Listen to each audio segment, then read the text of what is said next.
So I decided to do a middle of the week recipe just because I was craving some blueberry muffins. So I said, hey, why not record it?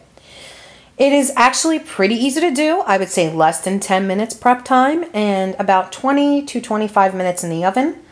You can make it the night before, and I explained how in the video.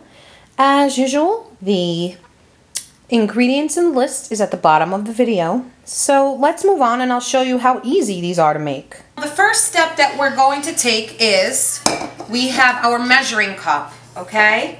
So what we're going to do is we're going to put in a 1/3 cup of oil to the measuring cup, okay, where you see the 1/3 marker. And I use vegetable oil. You can use what you have on hand, just not olive oil, of course. So we're going to go up carefully to the 1/3 mark. Then I'm going to add in an egg. As easy as that.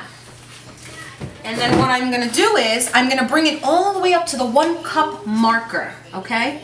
Not beyond that, because this is going to be the liquid part of the recipe. So there we go. We're at a 1 cup marker right there. We're going to now get this out of the way. And what we're going to do is we're going to take a little whisk. This is the only one I have on hand. And we're going to whisk it together just because you want to get the eggs mixed up into the milk and the oil.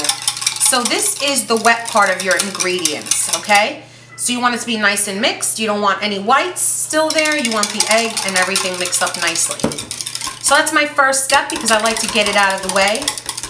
If you want, you can use buttermilk in this recipe. So your choice. I'm using just regular whole milk. So the next step is we're going to combine our dry ingredients. I've already put my sugar in a bowl, and now I've also combined some baking powder and salt, and I'm going to put it in there now. And it also requires 1.5 cups of all-purpose flour. So I'm going to put that in there now. Now this recipe is pretty easy. The longest part of this recipe is just its baking time. Really, I can get this done in less than 10 minutes, this part. It's the waiting time. But the best part about the waiting time is how amazing your house is going to smell. It's really going to smell like a bakery. It's unbelievably delicious. Quick recipe. You can also make the batter the night before. And then this way, when you do that, you're just going to mix the wet and dry ingredients, and you're going to leave the blueberries out. You'll put that in the morning. So you can have this ahead of time, and then once you wake up in the morning, you pop it in the oven, and then you have extremely fresh blueberries. So we're going to combine the dry ingredients right now. Just mix them up really well with a whisk. Get it all incorporated. I guess you can sift the flour if you're used to sifting when you bake. Some recipes, it's really required. Some, it's just a personal preference. I don't sift in this recipe. I just whisk it together. That seems to work for me, and it's good enough. Never have had an issue thus far. So now what we're going to do is we're going to combine the wet ingredients with the dry ingredients. Now, as you noticed, I don't use any vanilla in this recipe, and I'll tell you why. I have yet to notice a difference when I'm not using vanilla. And since I buy good quality vanilla, I really don't feel like wasting a teaspoon of it if I can't tell the difference. So I'd rather save it for recipes where there's a huge difference. So now I'm just going to gently mix this together. Gently, okay? You don't want to overbeat this because you don't want them to be tough. So, in this scenario, if you see that it comes out a little thick and that worries you, you can add in a little milk. You know, sometimes I feel it all depends on the temperature you have in your home that day for some reason, because sometimes it comes out very liquidy and sometimes it comes out thick. I personally don't mind the thick batter. I just prefer to have a little bit more liquid to that. So what I'm going to do is I'm slowly going to add a little bit of milk. Just a little, I would say maybe a little bit more than a tablespoon at a time, and we'll see what this looks like afterwards. And we'll mix it up a little. It's getting a little bit of a better consistency now. It's a little thick, but it has still a little bit of the watery consistency. Here we go. See, now we're starting to get a little better. That's the way I like the batter, for it to drop off. I don't want it to be too thin, but I don't want it to be so thick where I can't mix anything in it. Some people tell me when they make blueberry muffins, their blueberries sink to the bottom. What I do to prevent that is I put it in a small little bowl, and I put in about, I don't know, let's say maybe a 1/4 cup of flour, maybe a little less, depends on, you know, how much you feel comfortable wasting in case you don't need it all. So what I do is I coat them gently in some flour. I'm going to be honest with you, don't know the science behind it, but when I do this, my blueberries do not sink to the bottom and they remain evenly throughout the batter. So now what I'm going to do is I'm going to scoop these blueberries into the batter. You're not going to use a whisk anymore at this point. You don't want to mix your batter. You just want to fold these in gently, especially if you're using fresh blueberries, because they'll break easy and they'll get smushy and then your muffins will look completely blue. I don't want to add any more flour, so let's remove that by hand. Okay, so I have my blueberries put in there. I'm going to set that aside. So what we're going to do is we're going to gently fold it into the batter. I know it looks a little scary and it looks a little thick, but trust me when I tell you that this is normal and that's the way it's supposed to look. Brianna, are you throwing that macaroni on the floor? Eat your lunch, okay? So my daughter's having lunch right now, some macaroni and cheese, and she thinks it's more fun to give it to my dog.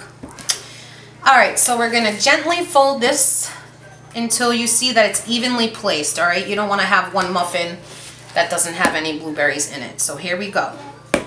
Now it's nicely folded in. The next step would be to get your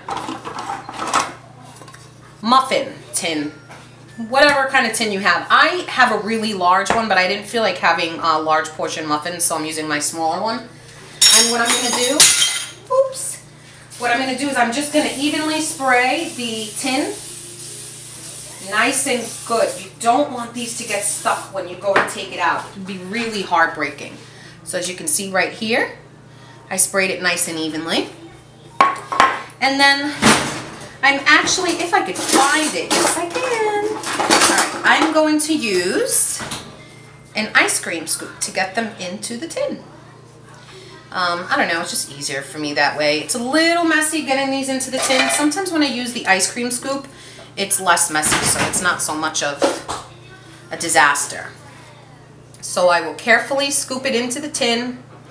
Now this recipe creates pretty big muffins, just because the amount of baking powder in there, which is 2 teaspoons by the way. And as always, I'll have the ingredient list at the bottom of the video. So you want to just get them in the tins that way. Up here is 2 tablespoons of cubed butter. Now you want it to the consistency where you can kind of do this to it. You don't want it to be extremely spreadable because that's just not good for your recipe, but you also don't want it to be too hard because you're not going to be able to mix it up in the crumb topping. So what I'm using here is light brown sugar, lightly packed, 2/3 cup. Then I have my 1/4 cup of flour, same flour I used for the muffin recipe. And I like mine with a little bit of a strong taste of cinnamon, so I'm going to use a 1/2 teaspoon of cinnamon. I generally would tell people if you don't like a really strong cinnamon flavor, then use a 1/4 teaspoon, okay? Which is obviously 1/2 of a 1/2 teaspoon. I'm not about teaching measurements today though. So let's get this out of my way. What I'm going to do now is I'm going to take a fork. I'm going to mix it all up by hand. So this is going to be that delicious crumb topping that you see on a lot of muffins, coffee cake, etc. There's so many different variations to this, and a lot of people have their own flavor, tasting, and profile. So some people actually use 4 tablespoons of butter. You know, and that's okay, but for me, for some reason, when I've used 4 tablespoons of butter, it really just doesn't work out for me for some reason. I end up, ooh, that's a hard piece of sugar, brown sugar. Let's get rid of that. So I end up having to, seriously, when I use 4 tablespoons, it kind of comes out flat looking and it doesn't have that crumb texture that I love so much. So what we're gonna do is, since the fork, I have no patience for it right now, I'm using my fingers. It's only for me, my husband, and my daughter, so obviously if I was serving other people, I'd use gloves. So, we're gonna mix this up until it has like a crummy little texture to it. It's almost like making biscuits, you know, when you have to mix flour with the butter. You want it to have a nice little texture and consistency. So I'm gonna go back in now, since it's all kind of cut up, and use my fork now to really get it in there. And just pressing, let me show you right here. So I'm pressing the fork down this way, then I'm releasing, okay? That's how I mix it in. I'm pressing the fork down. So we're gonna continue doing this just for a couple more seconds till most of the sugar and flour is incorporated. And I'm just going to top it. Okay. Now, I have, maybe I'm going a little too far here. So I have enough topping for all of the muffins. I actually have another tin there with 2 more muffins. When you're making large muffins, you're probably only going to get 4 decent size muffins when you're using a large tin. So that's about where I put the topping.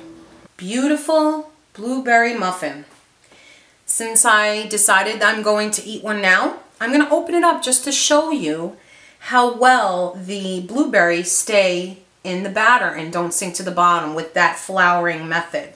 So since I'm going to have some now, let me just open this up for you so you can see the beauty of it inside. Look at that. Evenly dispersed everywhere. You even have them, some pieces are even still whole. Isn't that delicious? Time to eat.